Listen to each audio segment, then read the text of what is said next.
Welcome back to Choose Your Own Adventure Miniature Painting. If you're just joining us, make sure to check out the previous video where we primed this Halo Spartan. I'll link the video right up here. Now we've got our beautifully primed Spartan ready for the next step.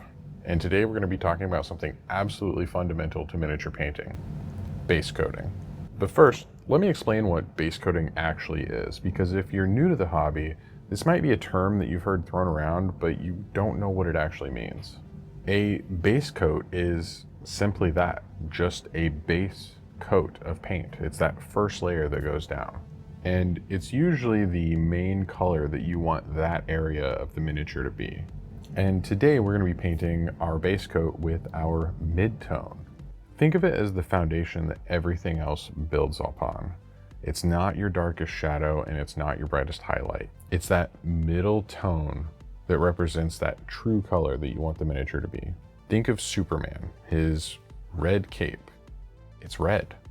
It has dark red shadows and maybe light red highlights, but it is red. Red is the mid-tone. That is the base color that we're going to be painting. Coincidentally, we will be painting our Spartan red today. So for our Spartan here, the base coat is going to be pure red from Army Painter's War Paints Fanatic line. The undersuit will be a matte black, also from Army Painter, and his visor will be a nice greedy gold metallic paint, also from their War Paint Fanatic line.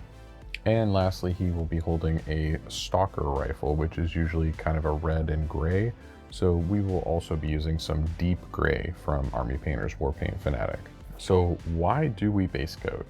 Well, it gives us consistent, even coverage and creates the perfect foundation for our highlights and shadows later. A good base coat makes everything that comes after it look better and more professional.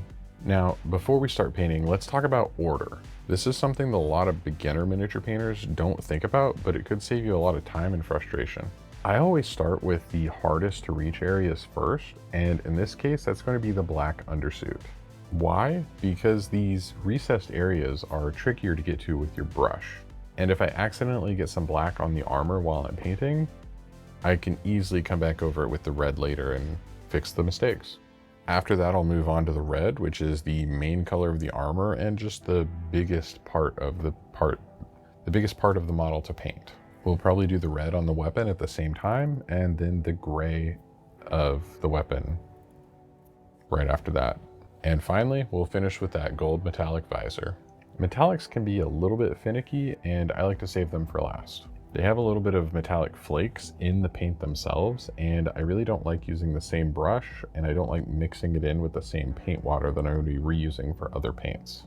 Plus, there's something a little satisfying about ending with that little pop of gold. All right, let's get painting, starting with the black undersuit. Now, the key to good base coating is thin layers.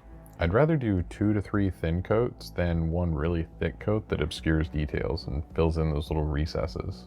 Keep your paint nice and smooth, thin it down a little bit with some water, but not too thin. You don't want it runny. You want it to flow off the brush easily, but still have good coverage. I have another video up here at the top that I can link for thinning your paints as well. Don't worry about getting perfect coverage on the first pass. It's okay if it looks a little patchy. The second and third coat will really even that out. Now for the main color, pure red on that armor and weapon. Same technique here, thin, even coats. And now is a really great time to fix some of those mistakes that you may have made with the black. I'm working systematically here. I usually start low, like with the legs, and then work my way up, but I'll finish the legs before moving on to the next pieces. Maybe I'll do the chest after that, and then the arms, and then the helmet. And this way you really don't miss any spots. Now, this approach, starting with a middle tone base coat, is just one way to paint miniatures. There are several other methods you might want to explore as you develop your skills.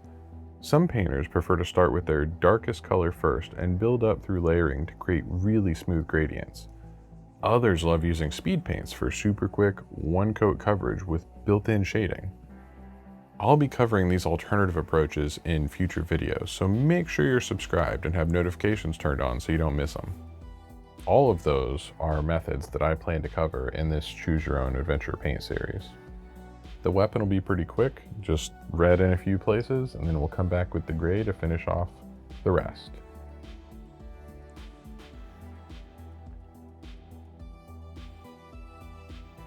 And finally, the gold visor.